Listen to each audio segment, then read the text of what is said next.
nothing at all to add. Bob, Kirby Hocutt mentioned last week on the tech broadcast that this would be like, there could be a second phase of bringing in other schools. Obviously, timeframes are fluid, but how do you react to what he said, and is that really realistic that a second wave could come for the Big 12? Well, you know, we actually had those conversations in our AD's meeting, and I'm not predicting that, but I don't know what's going to come down the pike in the years ahead. Even in the next 4 years, there's going to be lots of change, and so we'll look for targets of opportunity. We may find out down the road that larger alignments are going to be the order of the day. You know, we may find ourselves going to 20 or 24 at some point in time. We could end up, college football could end up with something that's like the College Football Association, where, you know, maybe we have 40 or 50 teams in an organization. So, you know, there is lots of evolution taking place. There's lots of change afoot, and I think it's impossible to predict how these 4 or 5 major changes in college athletics are going to come together and end up creating a result. So I just think we have to be well positioned. I think the additions yesterday help us to be well positioned. I think it gives immediate additional strength to the 8 continuing members, and I think it puts us in the best position to manage the transition of OU and Texas leaving. But if there are opportunities down the road, or if there are clear indications that strategic additions might be necessary, we're going to be prepared to do that. What gives you confidence the Big 12 will retain its Power 5 status? I haven't seen anything at all that would lead me to believe we wouldn't. There really is nothing that is the Power 5. What we have is an autonomy designation, which is a governance designation within the NCAA. And what it means is we have weighted voting on issues in certain areas of the NCAA bylaws. And so the Power 5, so to speak, is a name that is coming out of a media characterization of the 5 conferences. So the autonomy designation, I think all we've done is strengthen ourselves from the standpoint of retaining it, and that conversation is really about how governance takes place. Now, as you know, there's a Constitution Committee that's underway within the NCAA, and you know, they may decide that there is no autonomy designation. Field mic, test 1. But until something like that happens, I don't have any concerns. Field mic, test 1, 2, 3, You sense 4. that this is going to Jim slow Murphy, down test 1, 2. Referee microphone, testing 1, 2, playoff? 3, So there's been talk 4. about it going to 12 teams, and now there's talk seemingly about maybe that slowing down a little bit. Where are you on that? I think there are some headwinds. It's interesting where they're coming from, however. Some think that the process was flawed. I don't happen to be among those. I was on the subcommittee, and I know that it was very thorough, and I know that it took into account lots of different angles. There are those who think it's a mistake to extend the contract because we would be better served to take it to the open marketplace. There are those who just believe that there's enough turmoil in college football right now that doing something that has a long-standing impact is just not well advised right now. I think the board, the end of this month, the 28th is the meeting. I think they could choose to kick it to January, which is their next board meeting. I think they could make a decision to say, yeah, we're going to go to 12 and we aren't going to implement it until after the current contract's over. Or I think there could be something preemptive that could be put in place. And that'll be up to the Board of Managers to decide. And they'll obviously take a lot of input from the commissioners and each of us from our members. Bob, Bryce Cherry, Wakewood Trib.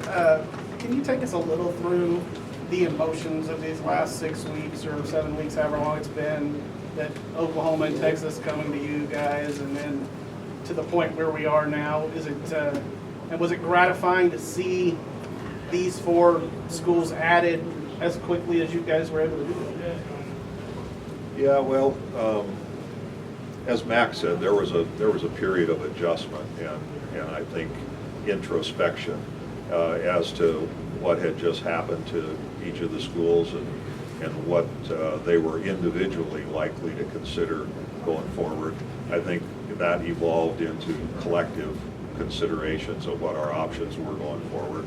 And I think that eventually yielded a belief that the 8 of us, the 8 continuing members, were committed to one another, and that we would be well advised to add some members. That was probably 3 weeks ago. And so, you know, there were some, you know, I'd be less than honest if I didn't admit that there were some emotional aspects of it, but, you know, I have to try and live my life above those circumstances a little bit and go do what the board wants me to do. And so that included eventually reaching back out to those institutions that had contacted us and expressed an interest. And unlike the process we went through in 2016 where we talked to 17 different schools and really it was a voyage of exploration, this was more a targeted approach. And as Max said, our ADs and presidents looked at the list and qualities and competencies and capabilities of those that had reached out and quickly gravitated to these 4. That isn't to say there aren't other viable candidates. There were this time, and they may continue to be viable candidates going forward. I wouldn't presume to make any predictions on that. But you know, in the end, I was charged with going forth and trying to put the deals together. And that's what we did. Given that they're still technically in the conference, were Texas and Oklahoma involved in these discussions at all? And have you gotten any indication on how this may affect their timetable going forward? Well, to the second, I haven't gotten any indication at all. Everything that they have said is that they intend to meet the obligations of their grants of rights, which is through June 30th of 25. And what was the first part of the question? Just were they involved at all during this process? They were not involved in the consideration of the candidates. The fact that the Big 12 was actually able to come to an agreement so quickly, what does that say about the conference as a whole as you guys continue to build your brand? Well, Mac alluded to it earlier. I think it was a 2 or 3 part process. I think your first inclination as an institution is to think about what are we going to do and what are our options and how can we best guard against, you know, being flanked or have somebody else move on. And, you know, there was lots of talk about this institution's going to the Big Ten and this one's going to the Pac-12 and these are going to the ACC, and, you know, it was the media kind of ran wild with the rumor mill. But in the end, I think the second phase of it was just what Mac described. It was our groups getting together with regularity, whether it was the AD group or the board group or the subgroup, the expansion subgroup that Mac served on. You know, I think eventually we evolved to a position of this is our reality. These are the legitimate options we have.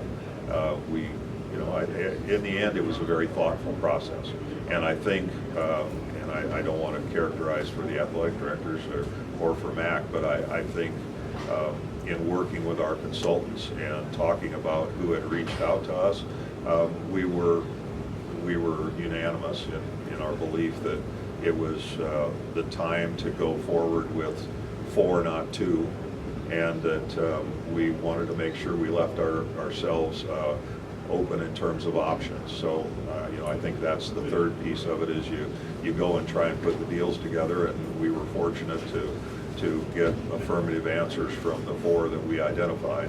And now I think we go about the process of integrating them on whatever timetable it ends up being, and then making sure that we're thinking strategically about what are the next moves. And we've been very open about the fact that this may not be the last step in the process, but there'll have to be reasons. I don't think we'll get bigger just to get bigger.